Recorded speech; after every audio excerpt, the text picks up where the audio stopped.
Hi, I'm Allie. I wanted to make a movie for any of my friends or family who are interested in learning more about kids who experience trauma and how they're affected by that. My daughter was kind enough to style my hair for this movie, so I hope you enjoy that. Heather Forbes, who is an author and speaker, had a quote that explaining trauma to a family is like teaching calculus to an infant. It is very complex and confusing and overwhelming to learn about. First of all, I should mention I don't consider myself an expert on this subject. I have read quite a few books, but if you want to learn more about this, I can throw you at some books or send you to some more certified trauma-informed people. As a mother of three beautiful but traumatized children, I struggle with wanting everyone to know about trauma and being trauma-informed, but then also struggling with wanting to not share information about my kids, like their story of what happened in the past and things that they're going through now as they're healing is their story, and I want them to be able to share it with who they want as they grow older. So I'm going to try to kind of just give a generic situations and explain it, because again, it's I don't want to share their story, because that's their job or their choice. So one analogy or a metaphor, I love metaphors. I use them for everything. So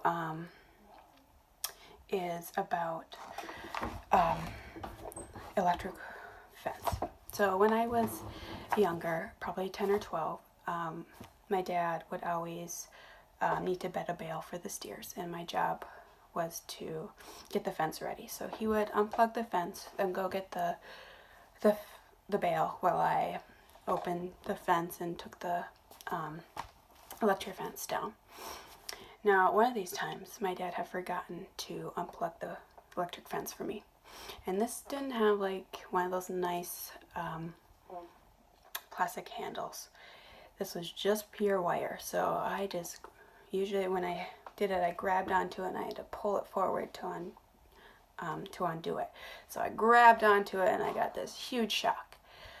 Now, if you haven't had a shock before, it just feels horrible. It's like, oh, one of the grossest feelings. And this fence was made to keep steers inside, and I was a 10-year-old, around that age girl. So I got that shock very strongly.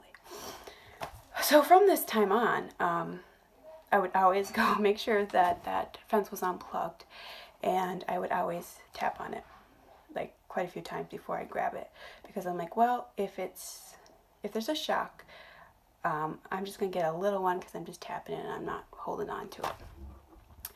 And even as an adult, and I was farming on my own, and if I had to repair or work on electric fence, I would always have to like double, triple check to make sure, did I unplug that? Okay, yeah. And then I would just tap to make sure I was getting a shock.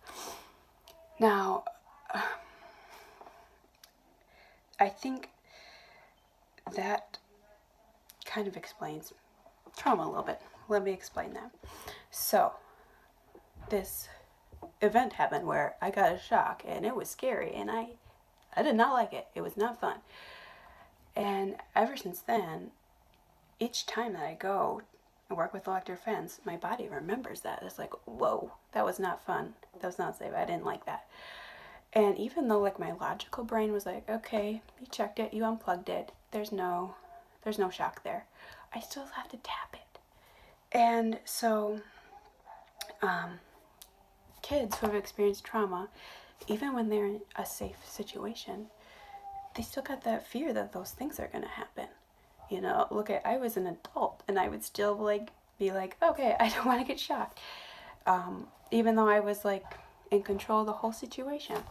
So that fear is just there. And that was not a very traumatic thing for my body to just always remember that. Now imagine traumatic things happening and how much more your body holds on to that and wants to make sure those things aren't going to happen. This is my long list of things to talk about that I thought of. Don't worry, I won't do all of it. But just showing you that there's a lot. Another analogy I like to use is going into the kitchen and you smell some cookies being made. You're already like, you could be like tasting that first cookie in your mouth. You're like, oh yeah, I'm excited for these cookies. For kids or anyone who's experienced trauma, a smell, a sound, a certain kind of environment can kind of trigger the same response. So you smell those cookies, you're like, oh yeah, I'm gonna get fresh baked cookies. They can have a smell, a sight, a sound in a certain kind of environment that's like, oh, last time something like this happened, I wasn't safe and this really scary thing happened. That's kind of what PTSD is. That's something my kids have is, you get triggered by something that reminds you of something very traumatic that happened, and your body right away goes into, I gotta go into fight mode, flight mode, freeze mode to keep myself safe. So, those body responses are fast and automatic and without even thinking. Like when you smell those cookies, you're like, oh, I better go look in the oven and make sure there's cookies in there, and is there enough for me? Am I gonna get one this time? No, you're just like, cookies, I'm excited for that. The same thing, a sound might happen and your body's like, boom, this is gonna happen and I gotta get ready. I'll give an example. For some of the things I happened in my childhood, I'm very sensitive to loud noises. And I didn't really know this about myself until I started looking to learn about stuff with my kids. But when I hear very loud noises, I freeze right away. And there was something that happened in my childhood that involved a loud noise, and I wasn't safe, and I froze. And I was able to be safe in that situation. And so now, when things get really loud, my body starts to freeze, and I can kind of pull myself back and be like, oh, I know it's just a loud noise, and I'm safe, and that thing isn't happening. But it took me how many years to even figure that out. I watched this show, and it was showing these Alaskan black bears. And there was a mother with 2 cubs, and they had a den way up in a tree. And the mother climbed down, and the baby bears were expected to climb down for their first time. And I was like amazed. I was like, whoa, not even being taught that. And the show was saying like they're natural climbers, so they just know that they figure it out and they know how to do it. It was interesting. At first they were kind of like not quite sure with the tree, going kind of slow, and then all of a sudden they just took off. And kids who are born into unsafe environments, similar things kind of happen, where they are just born to be survivors and to go into that survival skill. First, they kind of not sure, like, oh, I'll try crying and see if I can get my needs met, or I'll try this. I'm not sure. Do I need to be a survivor? Do I have to be a climber? But they learn real fast. Hey, the world isn't safe, and I need to climb. I need to go into my survival skills, and it just becomes second nature, and they're survivors. And for those baby bears, like, they had to learn to figure out to climb, because if they didn't, they were way up in that tree, and they would probably die if they fell.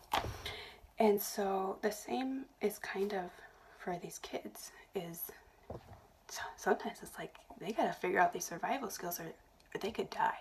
It's that serious.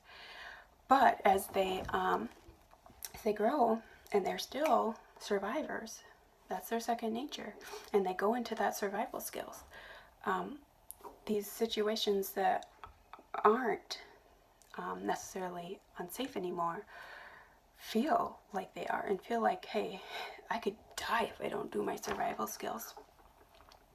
For us, we have a very, very predictable schedule, like ridiculously predictable, and that's very important for my kids to feel safe. But sometimes those can change. Example is we have certain days where they know that they get clean pajamas on, and if their pajamas got dirty and they had to change it before the known days to change their pajamas, they'll go in those survival skills and they're like, no, this isn't the day. And it could feel like if I could die in this situation, because I don't know what's happening. This is so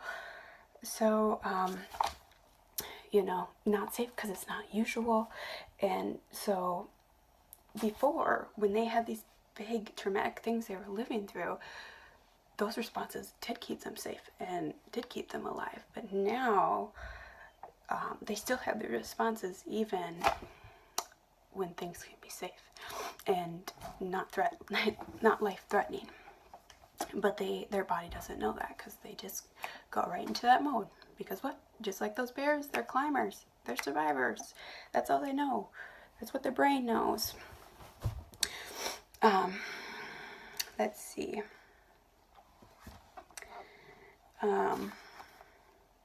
One thing to understand too with traumatized kids, excuse me, is they need a lot of high nurture and also high structure.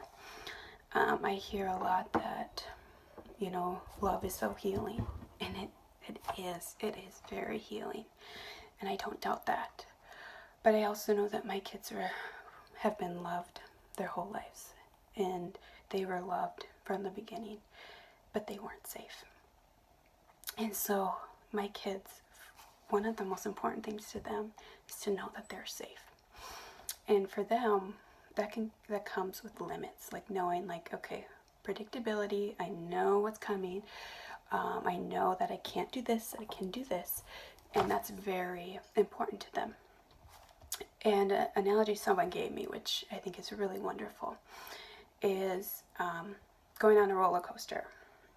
You have that lap bar on. That lap bar is kind of like your limits. And when you're going up that hill, you kind of push up on it a couple times.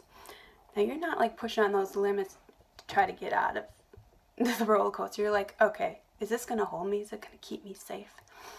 And so a lot of times, traumatized kids in environments that seem triggering or unsafe, or a lot of times when we leave the house, they are pushing all the limits to make sure I'm going to be the same.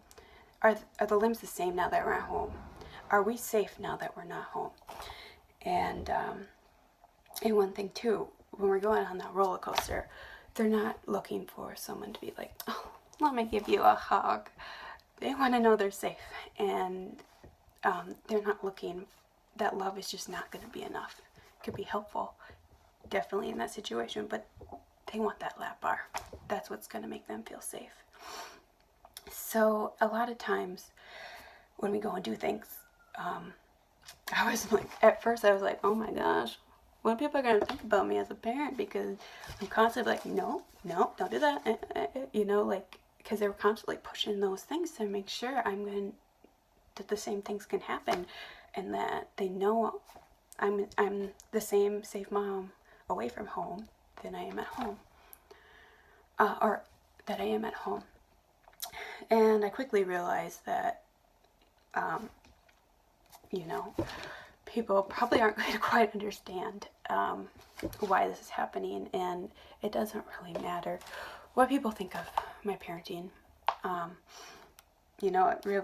Sometimes when we're out and I get a lot of judgment, and I feel like, okay, I'm doing it right, because people are like, what's going on there? let's see. So a couple things. So like when we're out in public, that they are going to try to test things. Another thing that they do is they might try to get into the survival skills. So they might be trying to get very wild in their play. And I might be like, oh, no, don't, let's calm down. And I know a lot of people are like, they're kids, let them play. And with being a parent of a traumatized child, I know when they're trying to go into their survival skills. I know their subtle clues. And so one thing is I just, just trusting that the parent knows the kid and that they're helping them. I also, another analogy or a question I get is like, well, they've been in your care a long time. Like, shouldn't they be healed by now? Shouldn't they be able to handle these things? And they have come a long ways, and they still have a long ways to go. I mean, to be born thinking the world is unsafe, and to be having to be that your mindset that I'm a survivor and I use my survival skills, and things aren't safe, and I'm on guard all the time. That's going to take a long time to come out of. Healing really is a lifelong journey, and especially as you go through different developmental stages and different things through life, it can bring up different traumas. Different age levels can have different things be brought up too. I'd like to think of the analogy as trying to tell kids who have lived through trauma that they don't need their survival skills all the time. Is like telling someone like, oh hey, you don't actually need to use your thumbs anymore. You just need those 4 fingers. That's all you need. Every once in a while you use the thumbs in an emergency when you really need to keep yourself safe, but really all you need is those 4 fingers. So they'd be like, are you crazy? Like, think about how much easier it is just to use all my fingers. And the process of trying to figure out how to do everything without your thumbs is kind of the same as trying to figure out how to go through life knowing that it is mostly safe. There are times where you aren't safe and you need to use those survival skills, but most of the time you don't need those thumbs. And just like as I said, it's a lifelong journey. As they go through different things in life, it's going to bring up different traumas. If you learn that at a young age, you only need your fingers. At first, you could do that. Oh, I could figure out how to pick up toys and play with them. And then all of a sudden, I'd be like, oh, you get to eat, so you get to do a spoon. Well, all of a sudden, you're going to have to figure out again, okay, how am I going to eat with a spoon without my thumb? Sure be a lot easier to use my thumb. And then you finally get that figured out, and then you're feeling good about it, and then, oh, you're going to start writing. Oh, goodness, you want to use that thumb again. So it really is a lifelong healing path. Definitely, a lot of it happens at first, but it is not something that just goes away. Lately, I sprained my ankle, and me and the kids were going to be running a 5K, so I wrapped it up tight, and I was like, all right, I'm just going to run it, and it'll heal. And really, it took a lot longer for it to heal because of that, and we had to stop going on our morning hikes for a while, because that it just needed time to rest to heal. And sometimes with the kids, people are like, okay, why can't they be part of this? Why can't they do this? And sometimes they can't handle that quite yet. That would just prolong that sprained ankle. They need time to heal before they're ready for that. And even wrapping it tight, preparing them until they have time to heal a little bit. There's some things that it would just kind of prolong the injury and make it worse. I definitely want my kids involved and in things and part of the community, but there's some things that need to heal before we can just jump into them, because it's really it could prolong the injury, just like the sprain. Another metaphor, getting close to done, don't you worry, is when we were on our morning hike the other day, it was really windy, and we were watching how the trees were blowing in the wind, and you could hear the rustling of the leaves, and they were just kind of over sideways. And I was like, oh, that's like an invisible force that's like pushing them. And I was like, I wonder, because I can feel the wind, I even though I can't see it, I'm like, oh, I understand why you're struggling to stand up and making all that noise. But what if I couldn't see the wind and these trees were just over on their side, flopping around, making all this noise? I think kind of the same is with kids with trauma, is they have these big forces that they are trying to stand up in, and it's so hard. And people who can't see and can't feel that there's wind there are like, oh, gosh, they're trying to get attention, they're making a lot of noise, oh, stand up straight, come on, that's not how kids act. And but I really, as an adoptive parent, I'm starting to really see this wind that they're working against. And I really think if everybody knew how strong this wind was and how hard they're trying to stand up, they wouldn't be like, oh, come on. They would be behind them trying to support them.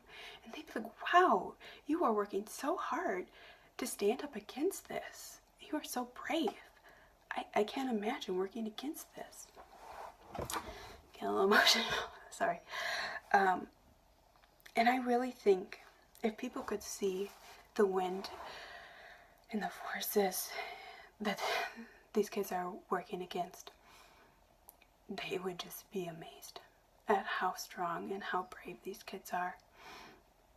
As an adoptive mom, I'm so inspired by my kids. They amaze me.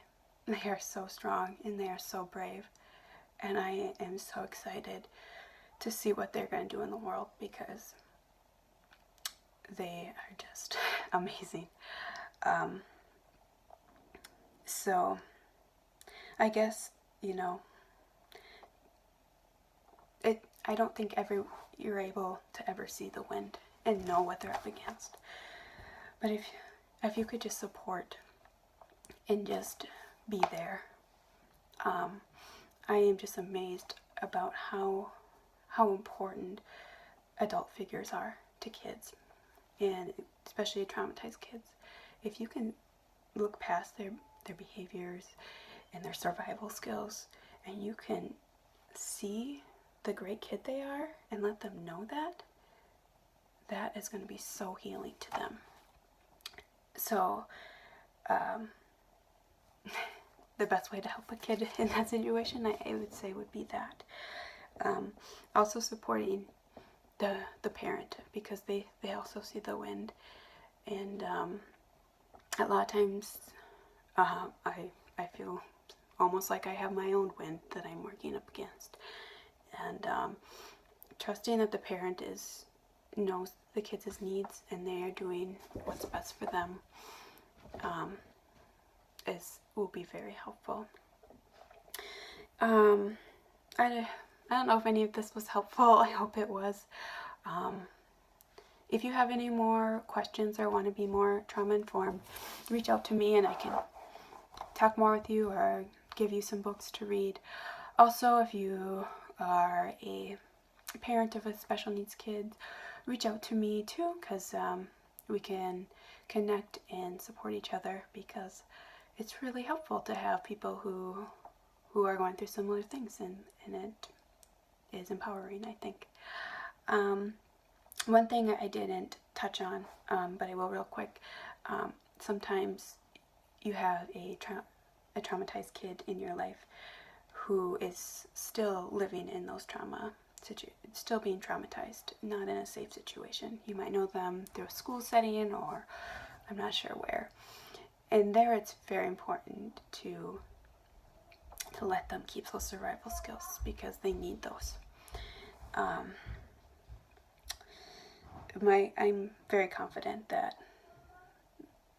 my kids are learning that they are safe, and they are getting stronger and stronger each day. We are building some really great roots for them, and they're really trying to stand up in those trees. I'll close with one last analogy. I got it for an adoption book. It is about a track and field event, and there was a parents watching their daughter run her race, and she was way behind and really slow. And they were like, okay, like, is she even trying? And the coaches were like, oh gosh, what a waste of time.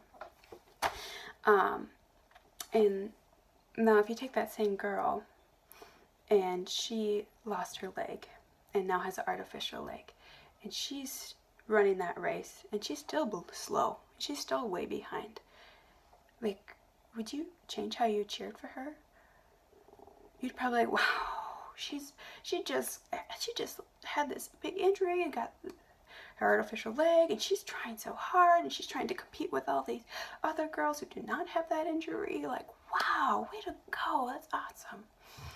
And sometimes I wonder if you could see the injuries that traumatized kids have, how much different you would treat them, and how much more you'd be like, wow, you are amazing. You are doing the best you can, and I applaud you for that. So, again, thank you for listening. All right, bye.